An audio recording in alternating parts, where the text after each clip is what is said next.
यो मेरो हेलमेटमा GME को फुल फर्म चाहिँ गोर्खा मिलिटरी इको हो हाम्रो चाहिँ यो। र यसबाट चाहिँ हामी युद्धको तयारी गर्दैछौँ, हेर्दै जानु होला साथीहरू। गोर्खा मिलिटरी इकोबाट चाहिँ हामी अफगानिस्तानमा लडाइँ लड्न जाँदैछौँ। अब लडाइँमा अब ज्यान तलमाथि हुन सक्छ हाम्रो हतियार, त्यसको लागि चाहिँ युट्युब च्यानल हेर्दै गर्नु होला। अब हाम्रो शत्रु भनेको चाहिँ त्यहाँको शत्रुहरूलाई चाहिँ हाम्रो देशको नेताको टाउको सम्झेर हामी हान्नेछौँ। त्यसो गर्दा चाहिँ हामीलाई अलिकति पावर आउनेछ लडाइँमा। के कसो अम्बोय? गुड। यहाँको हाम्रो दुश्मनहरूलाई चाहिँ हाम्रो देशका भ्रष्टाचारी नेताहरूको टाउको सम्झेर हामीले हान्नेवाला छौँ। ल ल, बेस्ट अफ लक तपाईँ र मलाई। ल ल, ओके, धन्यवाद भाइ। चाहिँ युद्धको लागि एकदमै तयारी हुँदैछु है साथीहरू।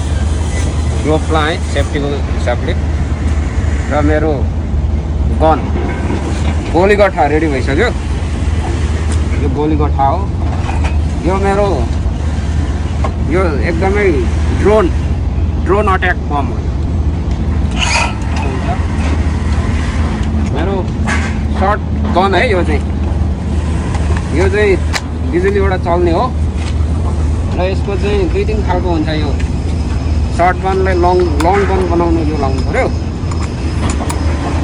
यसलाई चाहिँ टक्क गरेर दुश्मनलाई हान्ने हो भाइ यसरी।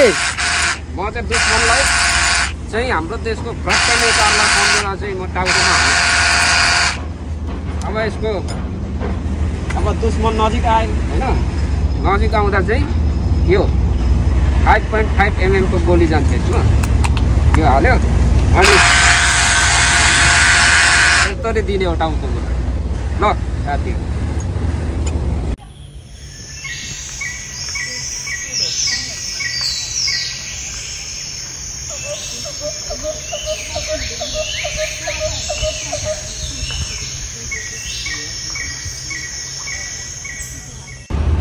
काम चाहिँ यो माथिको बिम तेर्सो आएको छ र यताको तेर्सो गएको छ। यसमा चाहिँ अब हामीले ठ्याक्क यहाँबाट प्लाई यहाँसम्म ल्याउने र यहाँबाट उठाउने। यहाँ चाहिँ हाम्रो सर्वे मार्क छ। यहाँ यो मार्कमा चाहिँ प्लाई यहाँसम्म उठाउने हो। त्यहाँबाट फेरि यता यो कङ्क्रिट गरेको लेभलमा प्लाई उता लाने। र यस्तो बिम 3-4वटा छ। आजलाई हाम्रो सानो सानो फर्मवर्क कार्पेन्टर काम। हाम्रो लडाइँ त यस्तो पो छ हो। हामी रेडी भएछ गोली गट्ठा सहित। हाम्रो प्लेन गन यही हो, गोलीलाई हान्ने गन। ल हाम्रो अब युद्ध सुरु हुन्छ। पानी सानी खायौँ होइन हाम्रो? खाइयो, अब युद्ध सुरु भयो। अब म गोली गट्ठाहरू रेडी पार्छु। हाम्रो आम्बैहरूले त्यहाँ रेडी गर्नु हो।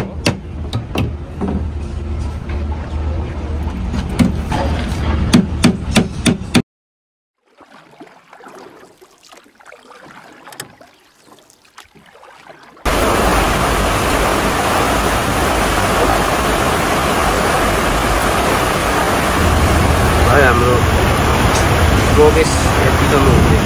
अब हामी यो टिम्बरको माथिबाट फेरि टिम्बर राख्छौँ र त्यो माथिबाट चाहिँ हामी प्लाईको लेभल बनाउँछौँ।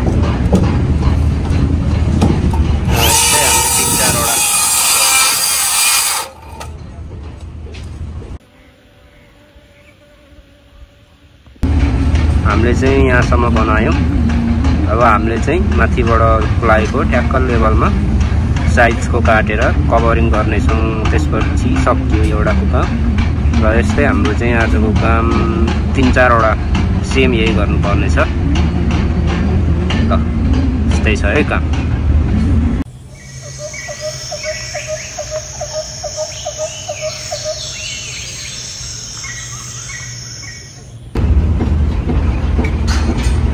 यो चाहिँ हाम्रो फाइनली यस्तो अवस्थामा पुरा भयो। हाम्रो आजको काम लगभग सम्पन्न भयो।